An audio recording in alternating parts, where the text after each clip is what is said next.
The challenge of achieving peace is that the issue is how to convince Vladimir Putin to leave Ukraine, and I tend to believe in miracles, but I don't know I don't know whether current theology accepts that living popes can do miracles, but that probably would be very close to it.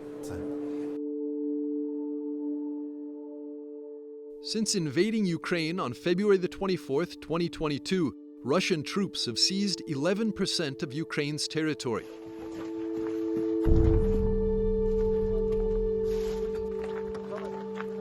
When combined with the land seized from Russia's annexation of Crimea in 2014, that means Russia now controls almost 1/5 of the country.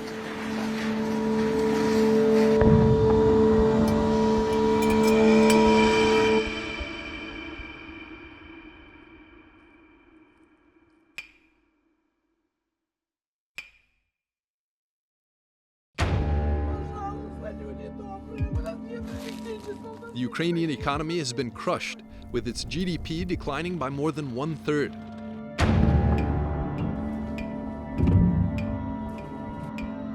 % of Ukraine's energy infrastructure has been destroyed or occupied.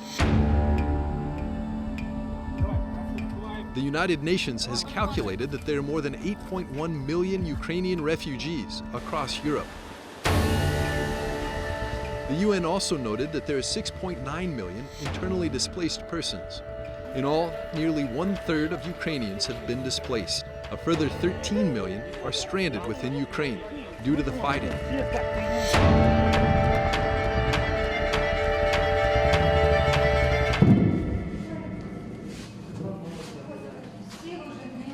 Il bilancio dei morti, feriti, profughi, isolati, distruzioni, danni economici e sociali parla da sé.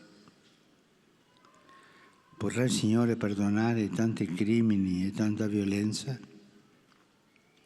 Egli è Dio della pace.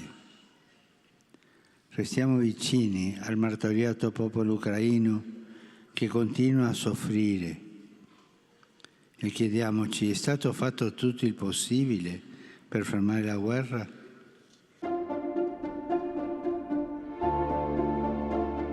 In Rome, from February the 27th to March the 1st, the Acton Institute hosted a 3-day symposium on war and peace in the modern world at the Pontifical Athenaeum Regina Apostolorum campus. The symposium served as a forum where church leaders, scholars, and experts in the defense industry spoke openly on the current geopolitical architecture that governs international relations and how peace can be achieved. How we can, as a Christian, as a faithful people, do something to stop this war, trying to find the possibility for dialogue, for negotiations.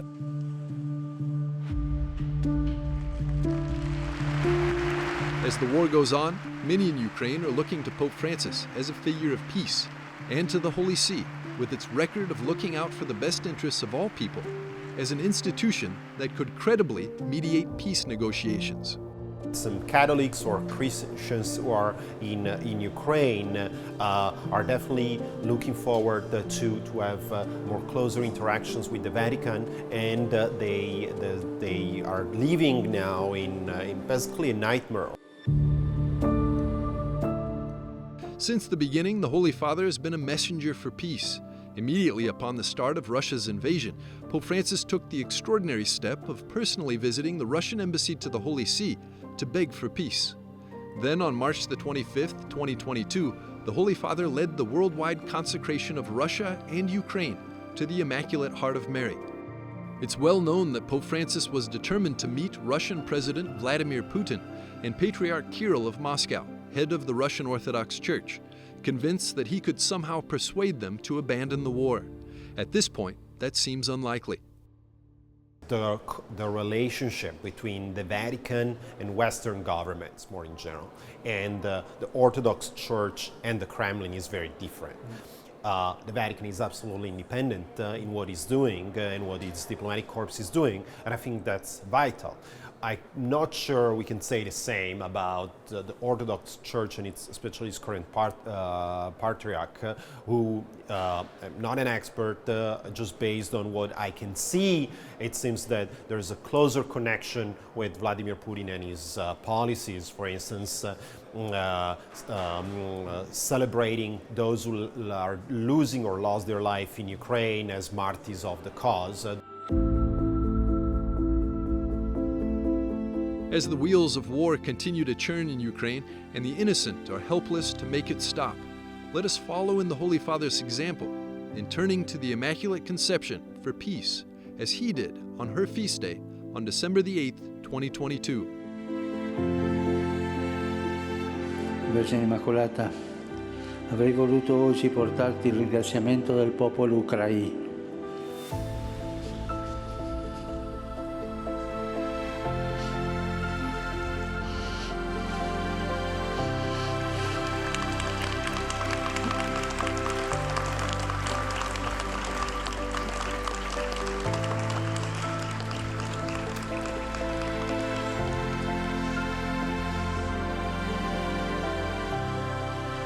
Popolo ucraino, per la pace che da tempo chiediamo al Signore.